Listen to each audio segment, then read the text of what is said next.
types of sources to learn about the past depending upon the period of their study and the nature of their investigation.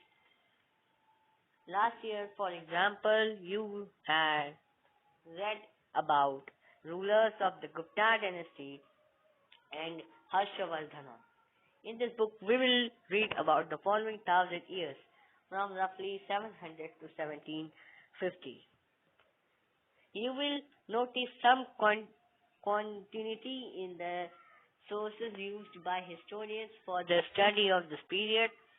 They still rely on coins, inscriptions, architecture, and the textual records for information. But there is also a considerable discontinuity that the number and the variety of textual records increased dramatically during this period. They slowly displaced other types of available information. Through this period, paper gradually became cheaper and more widely available.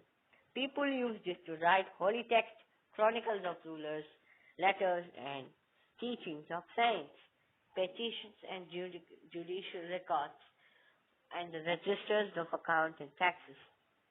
Manuscripts were collected by wealthy people, rulers, monasteries, and temples. They were placed in libraries and archives. These manuscripts are documents provide a lot of detailed information to historians, but they are also difficult to use. There was no printing press in those days, so scribes copies manuscripts by hand. If you have ever copied a friend's homework, you would know that it is not a simple exercise. Sometimes you cannot read your friend's handwriting and are forced to guess what is written. As a result, there are small but significant difference in your copy and your friend's work. Here, as you can see, figure 1. A painting of scribe making a copy of manuscript. As you can see here, a scribe making a copy of manuscript which is provided to him. This painting is only 10.5 cm by 7.1 cm in size. इतनी छोटी होगी friends. Because of its size, it is called a miniature. This is miniature painting, but in the presentation we have enlarged it paintings and were sometimes used to illustrate the text of manuscripts. They were so beautiful that later collectors often took the manuscripts apart and sold just the miniatures. Manuscript copying is somewhat similar. As scribes copied manuscripts, they also introduced small changes, a word here, a sentence there. These small differences grow over centuries of copying until manuscripts of the same text became substantially different from one another. This is a serious problem because we really find the original manuscript of the author today. We are totally dependent upon the copies made by the later scribes.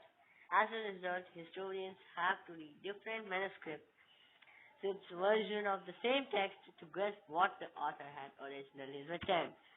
On occasion, authors reversed their chronicler different times. The 14th century chronicler Ziauddin Biruni wrote his chronicle first in 1356 and another version 2 years later. The two differ from each other, but historians did not know the existence of the first version until the 1960s. It remained lost in large library collections. New social and political groups. The study of the 1,000 years between 700 and 1750 is a huge challenge to historians, largely because of the scale and variety of developments that occurred over the period. At different moments in this period, new technologies made their appearance, like the Persian wheel in irrigation, the spinning wheel in weaving, and the firearms in the combat. New foods and beverages arrived in the subcontinent: potatoes, corn, chilies, tea, and coffee. Remember that all these innovations, new technologies, and crops came along with people who brought other ideas with them as well. As a result, this is a period of economic, political, social, and cultural changes.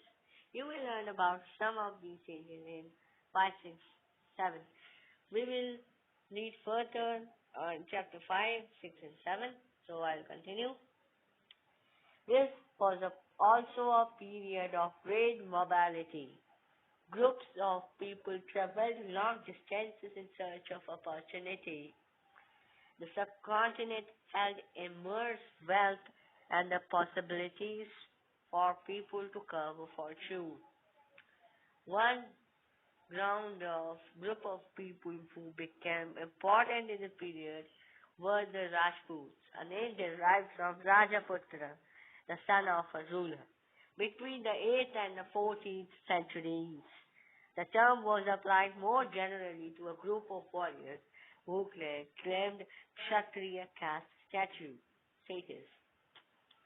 The term included not just rulers and chieftains, but also soldiers, commanders, and who served in the armies of different monarchs all over the subcontinent.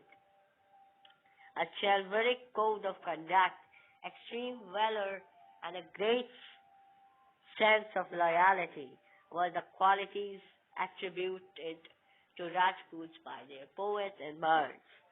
Other groups of people, such as the Marathas, Sikhs, Jats, Ahoms, or Kshatriyas, a caste of scribes and secretaries, also used the opportunities of the age and become politically important. So our part second ends here. We will come soon with the part third and ready for the chapter revision. Thank you.